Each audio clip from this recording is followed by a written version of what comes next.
Are you about to start your first PT or rehab job and wondering, should you chase the highest salary or the best experience? This decision can literally cost you thousands of dollars or even years of career growth. Yeah, and it's so easy to take the first offer that lands in your inbox. New clinicians often focus only on the dollar amount, but there's so much more to think about, like your skills, your burnout risk, and even your lifestyle. Specifically for students, it's so easy to take that first one because they're just like off a high of, I just graduated, let's go. So in this episode, we're breaking down real stories, salary numbers, and negotiation strategies so you can start making smart choices from day one. By the end, you'll know how to evaluate high-volume mill clinics versus lower-volume quality clinics, decide between a sign-on bonus or a higher hourly salary, negotiate raises and promotions strategically, and maximize your debt payoff and your long-term savings. So let's jump in, Devon. I'm going to share a little bit about my first interview process as a clinician right out of school. I had 2 interviews set up. One was for a mill clinic, seeing about 4 patients per hour. So about 15 minutes per patient for around $86,000 per year. The other option was lower volume clinic, hospital, outpatient setting, dedicated to a lot more experience and a lot more scholastic training. And so basically I was going to end up seeing 1 patient every 45 minutes.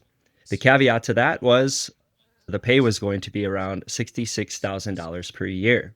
Especially when you're looking at 15 to 20 grand probably, and in between the two options, especially if you're coming out of school with a high amount of debt, it's a tough decision. And that is a huge difference. But when you break it out, what about burnout? What about quality of care? So Devon, what ended up mattering most to you that kind of drove the decision? I mean, ultimately, I realized I just didn't want to be another clinician, the average clinician, right? I really wanted that true experience of like building my clinical skills and making sure that I am providing nothing but high quality care to patients. And so the slower paced clinic was like absolutely perfect for me because it allowed me to take time during my evals to like truly learn how to use my clinical skills and subjective and take good objective measurements in order to really help the patients and determine where their pain was coming from. Did you have the same route, Josh, too? Yeah, I ended up going a similar route. I prioritized kind of quality life and skill building over a bigger salary initially. And honestly, it really did set me up with better skills as a clinician, even though I definitely could have made a lot more working somewhere else. And I don't want people to get misconstrued. If you work at a higher volume clinic, you still have so much valuable experience. You learn so much in that time. But for us, the quality of life basically outweighed the extra bump in income.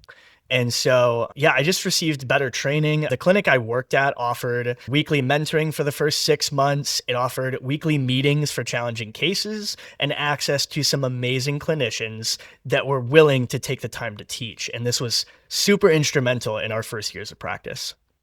Yeah, I had basically a mentorship through my first like 4 to 5 years, I think, as a clinician. To me, like that experience is invaluable, that $20,000 and just like the multiple patients I would have saw really wouldn't have helped building my clinical skills. Josh and I basically just took the same route. We chose slower clinic pace. We also chose to provide high quality care. And we also, during that time frame in our first year, paid off $175,000 of loans together. And we want you to focus on paying off some of this debt, but also making sure that you are becoming an awesome and amazing clinician. And there are ways to pay off this debt probably faster. And we're going to look at some options for different positions like travel PT positions or skilled nursing facilities. They pay much better than the outpatient clinics, however, sometimes at the cost of skill development. And so my good friend from PT school, for example, he went straight into a skilled nursing facility position in California. And I believe his beginning pay was like around $60 to $70, right? So this was huge. Like my first rate was $31 per hour. So this is double the amount per hour of how much he was making. However, he is now still in the skilled nursing facilities, and it's going to be a lot harder for him to come out of that skill set to go into another skill set because he's been in that same one for so long. So I also had another PT colleague of mine that I recently interviewed that will be on our next podcast. And he was actually working in California about 10 years ago. And so Believe it or not, his pay rate was $95 per hour in a travel PT position. Yeah, absolutely insane, right? We're going to definitely talk about some of these different positions and the pros and cons to choosing a position like this versus your typical outpatient clinic. Yeah, and the big question you have to ask yourself, and first of all, there's not really a right or wrong. We don't want to paint it as black and white because it's not. But it's more the question of, do I want to make money now or gain experience that roots you as a clinician? And again, even if you take a travel position or a high volume clinic, you're going to learn amazingly invaluable lessons that you wouldn't have learned at a lower volume clinic, and you'll make great money. And so, do you want that experience with travel or with a sniff, right? And do you want the lifestyle that goes with that? That's really the other big question. And so let's go and talk about travel specifically for a second and some pros and cons of travel. So some big pros of travel, obviously it's much higher pay. Basically, that travel PT will make about 20 to 50% more compared to the permanent positions in the same area. And oftentimes you're getting housing and meal stipends, and travel is often covered as well. You get to see so many different parts of the world, sometimes some really cool places. The other thing is sometimes you get set in the middle of nowhere, kind of like me and my wife are right now. I'm not a travel PT, but she's in the military.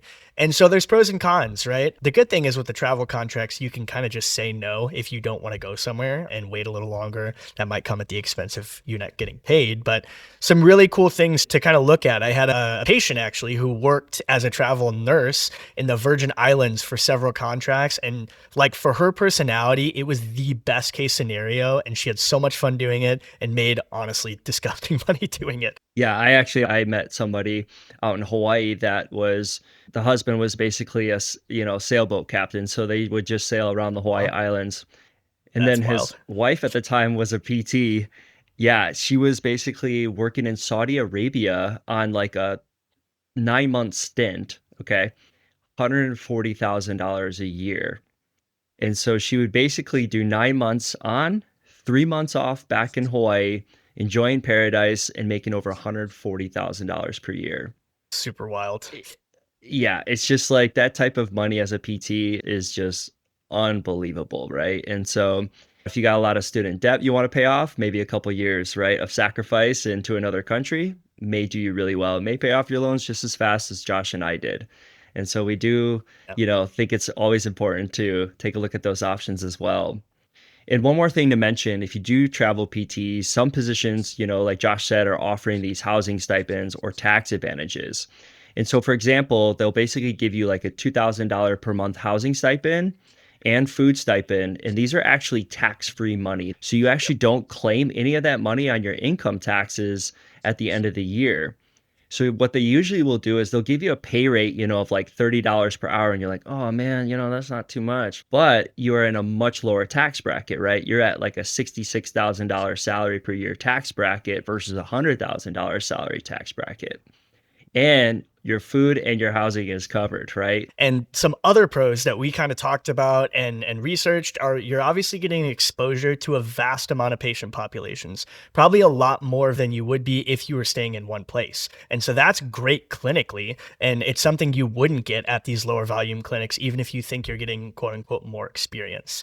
Your potential to pay off debt and become wealthy very quickly is incredible. Even if it's short term and you start, pay off your debt quickly, start investing some of that extra, you are just set up for such amazing success. There's also some incredible networking opportunities. You're going to be in so many different places, and to be able to connect with people, this could be either opportunities just as friends and fellow coworkers to be able to connect with, or it could be after you finish your travel contracts, you're like, you know what? That would be an amazing clinic to be able to work full time. And that's a great opportunity. The other one that Devon kind of hit on is there's potential to work less hours for similar pay. Some people are even working 13 weeks on, and then they'll take a month and a half, 2 months off because they made so much money traveling that they're like, if I do a month and a half on, a month and a half off, I'm making the same money as if I were to be somewhere consistent on salary. And so, Devon, why don't we get into now, what are some of like the biggest cons you would say with travel specifically? Yeah, so I definitely think one of the biggest cons to travel is sometimes ethical concerns will arise. There's also a big change in team dynamics because, Hmm. you're walking into a clinic. everybody in that clinic knows you're getting paid more than them. And it's Yep. can get a little, it can get a little hairy. And so the best thing to kind of do is, put on a good face, work hard, and try to just become part of that team as much as possible. But we do feel those tensions. I do feel those tensions personally in clinics before, even as a management position. And some other cons are these ethical concerns, where you may be in a position where you're stuck to overbill. Maybe the boss is like, this is how we do things here, and we don't change it. And so you're really putting your ethics on the line, and that never feels good. And that also is going to create a lot of high stress, maybe a high workload involved with that, right? And then overall, just low clinic morale, like nobody's happy to be there. And so it can really impact your mentality and how you look at PT as a whole, right? Yeah, I was just gonna say we're talking in extremes too, right? This is like we're talking about some of the rough situations. It's not always going to be this bad. It's not always going to be low clinic morale, but due to the setup of travel, usually there's a reason they need someone in travel. They can't hold positions, or the people in management are not great, and so people don't want to stay. That's why they need travel often. Again, not always. And there's even places like Hawaii. Sometimes you just have a really high turnover in the state in general. There's a huge military population in Hawaii. People just want to go live and explore Hawaii for a few years, which is awesome. And so sometimes you have some amazing clinics that still have travel. Yeah, 100%. And the other thing to mention too is you're also switching electronic medical record systems. Yep. And so when you're really starting to learn an electronic medical record system, especially like Epic system, which is very Yeah. predominantly used, yeah, everyone's going to chuckle off this because Yep. once you get into this system, you realize that it's not made for PTs, it's made for physicians. Yeah. And so it is a little foreign to us, right? And so jumping right into that, like the training for me for Epic system was like a 1 8 hour day. And they're like, oh, go for it. It's time for you to get going. And you're like, whoa, Yep. wait a minute. Like, I don't know how to use this button. I'm scared to press this. The other beauty of that is you also are learning multiple systems when you go to the next, position and look to get hired on is, are you familiar with these systems already? Can you just jump right on in with us, right? And that's always valuable to me as well.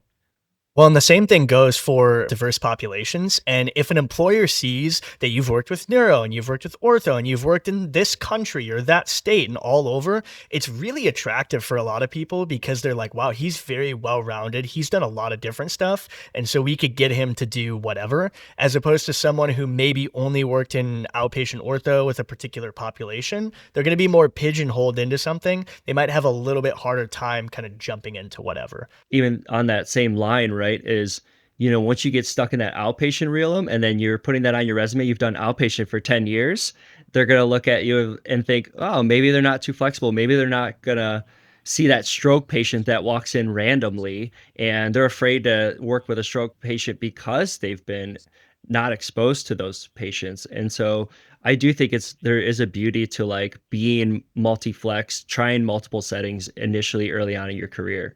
Yeah, I love that, man. Well, with all this, there's so many nuances, complications, and things that can get messy, whether you're trying to choose your first job, do a budget for the first time.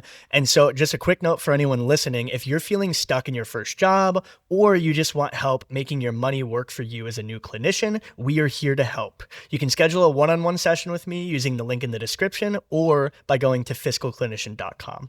Absolutely. Sometimes just having someone walk you through your options, show you the numbers, and give you a clear plan that can save you thousands of dollars and years of stress. Well, now let's talk about sign-on bonuses versus a higher hourly or salary rate. And Devin, what's your take on bonuses just in general? I mean, ultimately, bonuses feel amazing, right? It's like winning the lottery a little bit. You can get Yep. that nice, like $20,000 check. Ooh, that feels good. The other thing to think about is there is a higher tax bracket when you do take a lump sum check anytime you're taking a bonus. So the federal withholding is usually at a flat 22%. And then they add the state taxes. So if you're in a higher tax state income wise, that money's going to be taken down even a little bit more. So if you kind of just plug in a $10,000 bonus into these calculations, you're going to end up with roughly around $7,300 take home. Yeah. And most people don't realize this. This is a conversation I was having with one of my best friends who was about to take a job. And he was like, dude, I think it is a big bonus. It's like 25, 30K, which is, again, amazing. Like, you don't want to look 25, 30K away and not take it. However, if you looked at, for example, $1 an hour raise on a $70,000 salary, that might give you 2,000 more per year after taxes. And instead of that bonus, it's a one-time payment. You can kind of stack your raises after that. And so it could be more money if you get, a couple dollars an hour more. So one strategy you might want to consider is if they're offering a lump sum, say, hey, I was wondering, and you can crunch the numbers beforehand or have an idea of this before going into your interview, but just saying something along the lines of, hey, I was wondering if you'd be open to a salary of this much or a pay of this much per hour instead of giving me a bonus. The tax rates and the rules are always changing. So obviously fact checked the 22% rate. That's what it is, at least at the time of this recording. It could change, but it's definitely something to keep in mind. Yeah, it's always about how this is all going to fit into your lifestyle. Let's say you do have a good amount of debt to pay off, and a lump sum bonus does make sense to you. And for example, let's say you have a $10,000 loan with a high interest rate of like 12%. So a bonus of $13,000 minus taxes would give you $10,140 to immediately pay off this loan. And that can feel like a huge relief, like ultimately put you in a better mood at work every day because you're no longer worried about paying off that loan. But if you're really thinking long term, a slightly higher hourly rate can be more valuable. It can compound for years, boost your retirement and future raises. Yeah. Certain people might be super lucky and not have any debt after PT school or have very little. And that's where they might want to be thinking more long term with this. But if someone's like buried in 150, $200,000 in debt and a bonus like that's on the table, it might make more sense for that person to take that. And so always look at the net impact. I did a post on this recently, right? Where like broke people and poor people look at what does this cost per month, right? Whereas a future thinker, rich thinker is thinking about the long-term impact. How much is this going to cost over a lifetime, over years? Because that's how you amass wealth in long term. Well, Devon, I want to kind of segue into a section on negotiating your worth. And I think this is a really amazing segment, especially for PTs who are just starting out, because often new PTs are very shy and like, I don't want to ask for more. I just want to take whatever they give me. And they're scared to ask for more, which makes sense. And so, Devon, you have a great story when it comes to negotiation for us. Can you walk us through that? Yeah, so again, I looked at those two separate positions, the mill clinic for $86,000 and then the hospital setting for $66,000. So that rate was, $31 per hour at the time. And at the time, that was actually a pretty good salary, average salary rate for PTs, $66,000 a year, your first year, right? So to me, I was like, hey, that's not bad money. And I'm going to be living at home. So I can work with that, right? I don't think I got to ask you this too. After or during this interview, your first job interview, did you end up asking for more than they were initially offering? I'm pretty sure I took whatever they offered me. Well, no, I actually negotiated. It was like $2 more an hour, basically, but it wasn't a huge negotiation. What did that look like for you? Yeah, I did not negotiate at all. Like, Okay. and Yeah. the reason for that was I remember I walked out of that mill clinic. I got the phone call from this hospital that I applied to that was like right down the street from me. And they basically were like, hey, we don't take new graduates, but we saw that you're from University of St. Augustine and we'd like to at least give you an interview. So Oh, we're nice. going to talk about, yeah, yeah. So it was really nice because like that was a school that I did pay a lot for. It was a private school, but ultimately it had a lot of recognition across the states, right? And so the interview was good and I got that first job and I didn't even think about negotiation because I was like, man, they don't even take students, right? They barely even That's take fair. new grads, let alone giving me the position. I was like, you know what, 31 per hour, I'm not even going to try and renegotiate this. I don't want to get turned down right away. I was so scared, right? I stayed there for about 2 years or 1 year actually. And I started looking for other jobs because I feel every 2 or 3 years you should reevaluate yourself and see what your pay is. Because sometimes the biggest jump in increasing your pay is jumping ship to the next position. I stayed there for 1 year and I looked to apply for jobs in Hawaii. And then the next pay rate that I was negotiated at was like 33 per hour, which is an extra $2 more. And so Nice. I stayed there for about 2 years.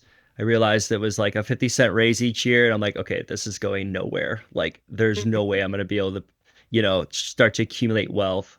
And so I left at $34 per hour and I started to look for other places. Yeah.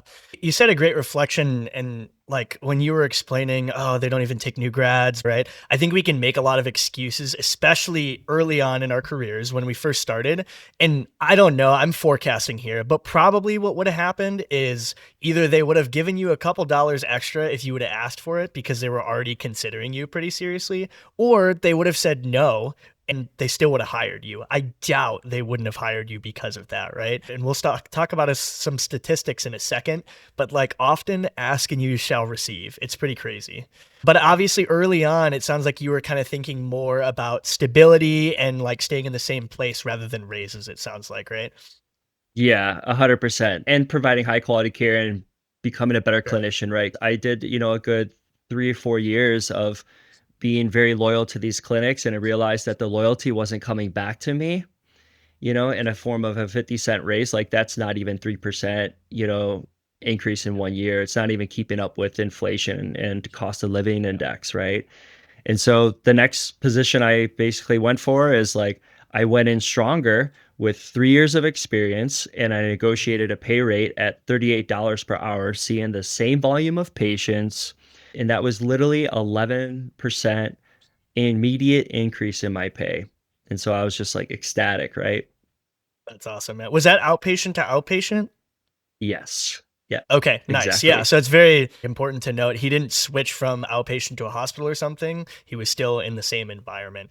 And that's the power of negotiation, right? And so you stayed there for 5 years then at that point?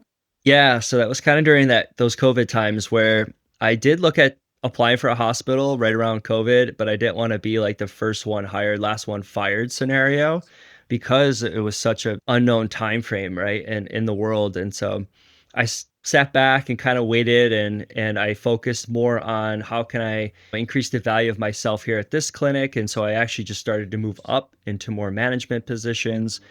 And so once I got to about those 5 years, I was like, it's time for me to like look for another job, but I also wanted to get back into the hospital.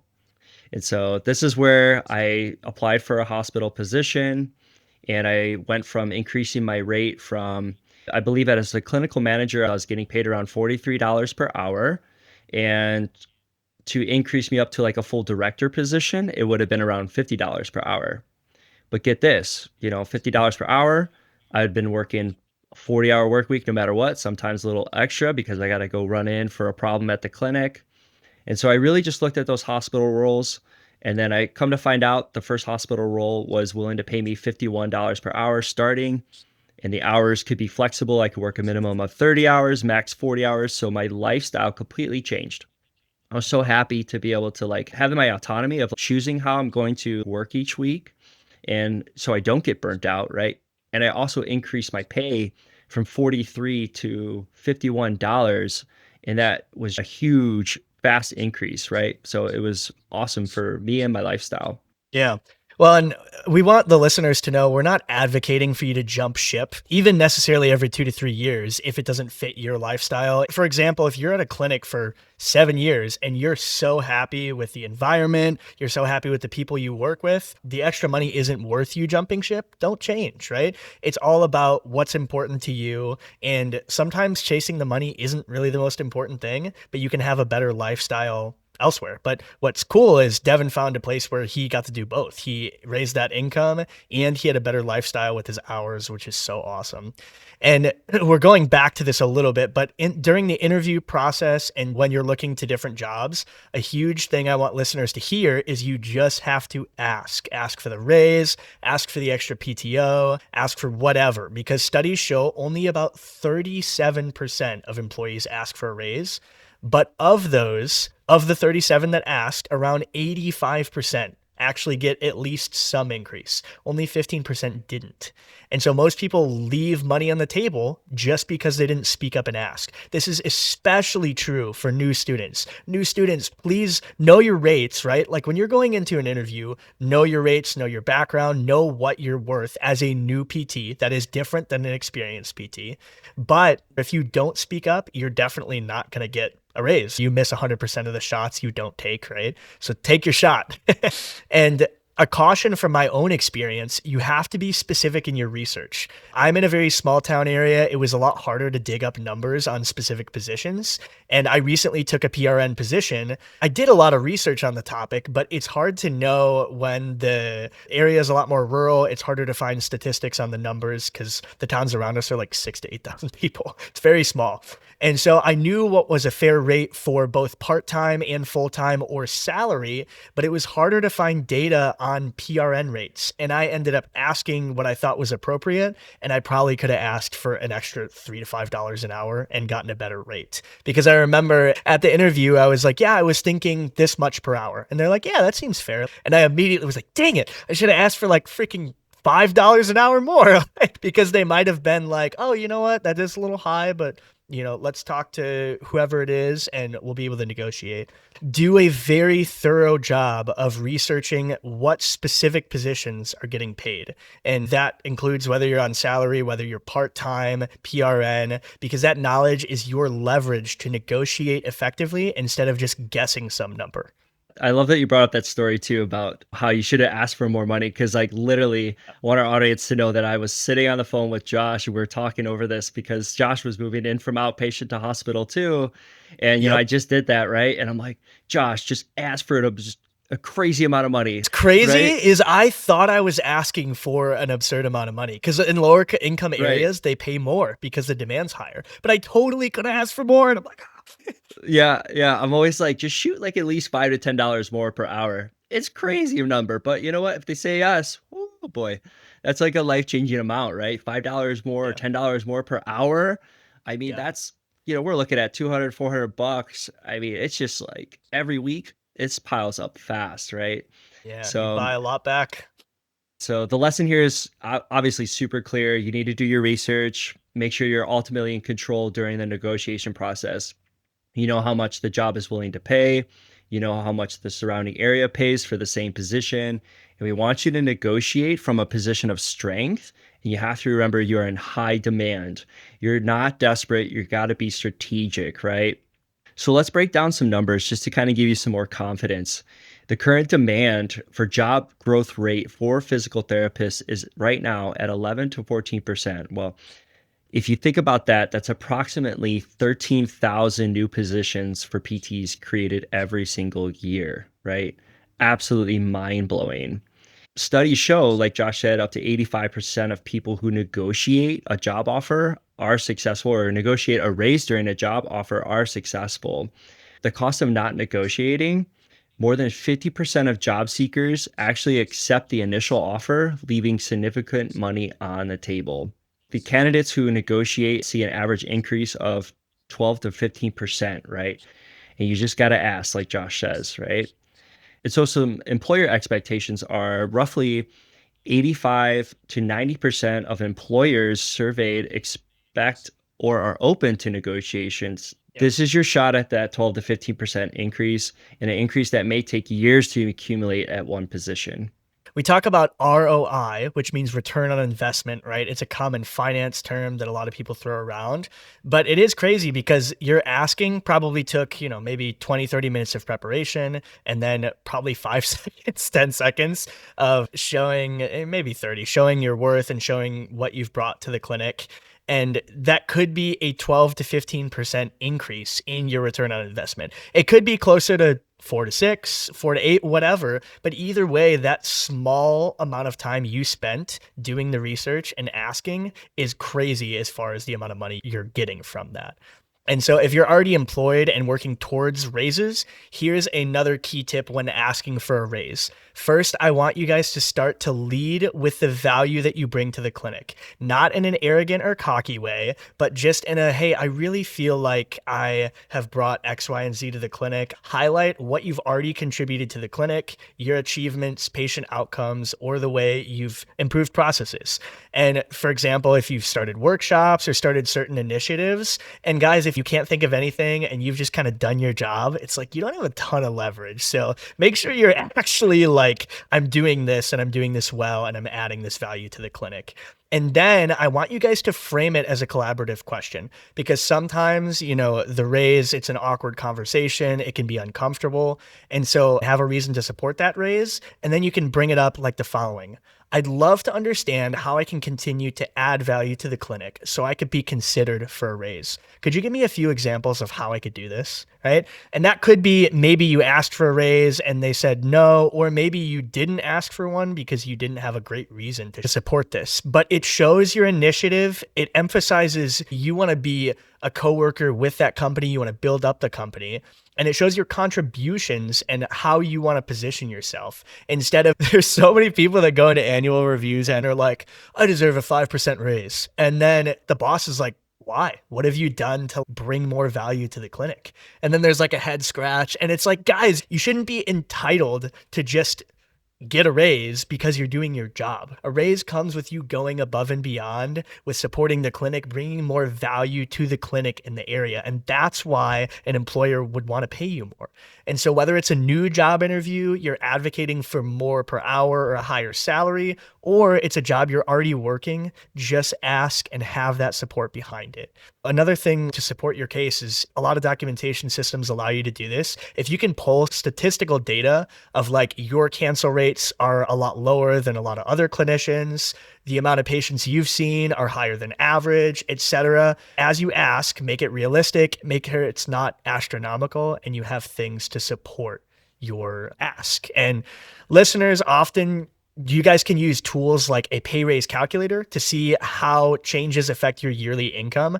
And those small changes can add up over a big period of time. We'll make sure to link that resource in the description. It'll be under the resources section, so you can take a look at that before your next interview. Cancellation rates, how many patients you saw. I think those are extremely important numbers. I've sat in a management position, right? I've sat during those salary raises, and you will see the two different groups of people, the people that are definitely feel like they're entitled. And then you've got the other group of people that are like, what can I do to raise my value here? And those Right. people as a manager, we're paying so much more attention to, because you are doing your due diligence, right? I used to do that too. I would literally go into my performance review. I would look back and go, okay, what was my cancellation rate every year?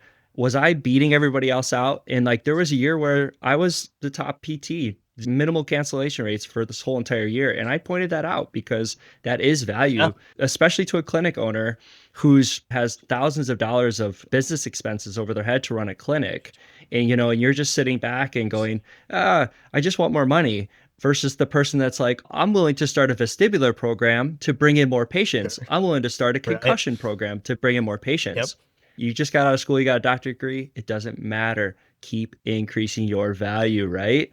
Everybody got one of those now. Everybody's got one of those degrees. So stand out. A pay raise calculator, they're super helpful tools. And I personally prefer to take a look at my monthly living expenses, look at those, and like, let's say my living expenses are $2,000 per month.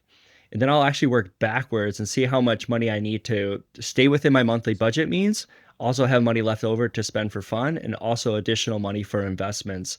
So when I'm going for that next higher pay rate, I know how much extra money I'm going to have towards my investments in the future. If you can live on $2,000 a month in Hawaii, we need to have a different conversation. You'd be surprised, buddy. Costco is a big factor in that. I love it. But another big piece that we often overlook is actually just geographical considerations. So Josh and I, we both have enjoyed Hawaii and enjoyed some of a piece of paradise. But, that the geographics is a common thing that gets overlooked. So some states, they pay much higher. They have lower cost of living. Sometimes they don't even have state income tax, right? Which could be like a $5 per hour difference in your take home pay. We always think it's really good to kind of like start looking at those different geographical locations to see what actually fits your lifestyle and what also can help you save money in the long run. Yeah, and keep asking yourself, could moving save thousands even if the rate is slightly lower? So like you could have a slightly lower rate of income. But if your rate of living goes down super significantly, then that might be a win in the end. So you want to think through not just how much you're getting paid, but both the cost of living and compensation side by side. If you want to maximize your compensation, the best strategy is going to be working in a small town or rural area like I am right now. And why? Because demand is very high and there's very few clinicians in the area willing to go there. And then you're going to end up getting paid a lot more while paying very little for the cost of living, basically doubling up on value. You can literally save tens of thousands per year just by picking the right area for your skill set and be willing to go there where the need is the highest. For new clinicians, it can be a game changer if your goal is debt payoff or building savings quickly. Obviously, this is an option. Travel PT, SNF is an option. All great options if you're trying to get aggressive with your debt payoff. But me and Devon are both huge optimizers, meaning like we're looking, how can I invest a certain amount to make the most out of it, squeeze the most out of my budget, etc. But not everything is about optimization, guys. I want to remind you that. Take Devon, for example. Hawaii is one of the most expensive states to live in. I think it's second behind California now. I'll have to look at recent data. I think it just became first again. Did it really? Okay, Yeah. so it's second or first in terms of how expensive the cost of living is, and it has a moderate to low compensation for PT compared to other states. So you could potentially be making more living in a different state with a lower cost of living. But, however, to Devon and to me when I was living there, I wish I could still be there, but this trade-off is well worth the cost as he lives his absolute best life in Hawaii, surfing every other day, living the dream while succeeding financially. And so it can be done even if you're not doing the very most to optimize. Yeah, I completely agree. It's been absolutely wonderful to live here for so many years. I'm super grateful. And I've always looked at it though, I grew up, Josh and I both grew up in Illinois. So we grew up in some freezing cold weather, and I didn't want to scrape Yep. ice off my car for every day before I went to work. And so for me, it Yep. was like, okay, I definitely want to be in a warmer climate for most of my life. And so there was a balance to that, right? Like I can go outside every weekend in Hawaii and enjoy my weekend. I could be active. And that's just literally a part of our PT's lifestyle, right? Is to like stay healthy, stay active, and have the environment to do that. Well, I wasn't wanting to go out in negative like 10-degree weather in January every month. It's not very encouraging to stay healthy. And so I truly felt like, I've definitely made the sacrifice of taking a little bit of lower pay throughout these years. But I also look back and I'm very thankful and very grateful for the opportunities. And I truly am happy and I truly am living one of the best lives in Hawaii. Well, and regardless of how expensive it is to live there, if you're intentional about budgeting, about saving, about living in the right areas, you can and will succeed, and you can and will retire a millionaire. And so that's so empowering. And so from today's podcast, we'll want you to walk away with these key points. Don't take the first offer without researching your alternatives, especially if you're a student, first-time salary. Weigh your experience versus your salary carefully. Burnout sometimes isn't worth the extra money. However, sometimes to some people and some personalities it is. So, or they just don't burn out. Use sign-on bonuses strategically and understand the taxes of each situation. Higher hourly pay may compound better over time compared to a bonus. So that's something to think about. But again, a bonus might be a great opportunity for you to pay off a chunk of debt. Negotiate strategically. The ways that you've contributed to the clinic are your main leverage. And lastly, consider geography and cost of living to maximize your net income if that's a high priority for you. Make your first job truly just a launch pad and not a trap. Being intentional now pays off for years to come. And we want you to just think of, that rocket's getting ready to take off. It's heating up your boosters. You're setting everything up. And it's always about just being prepared, but also creating value at the same time throughout these years. And that'll always lead to higher pay or a better position, a better environment with a better team. Well, PTs, OTs, nurses, give us a comment about some topics you guys want to learn about. You might find that your topic shows up in the near future. So thanks for joining us today. That's it for this episode. We'll catch you next time on the Fiscal Clinician Podcast, where we're going to be able to interview an amazing guest and talk about his experience as a physical therapist and as a cash PT clinic owner. Thanks, guys. Have a great day.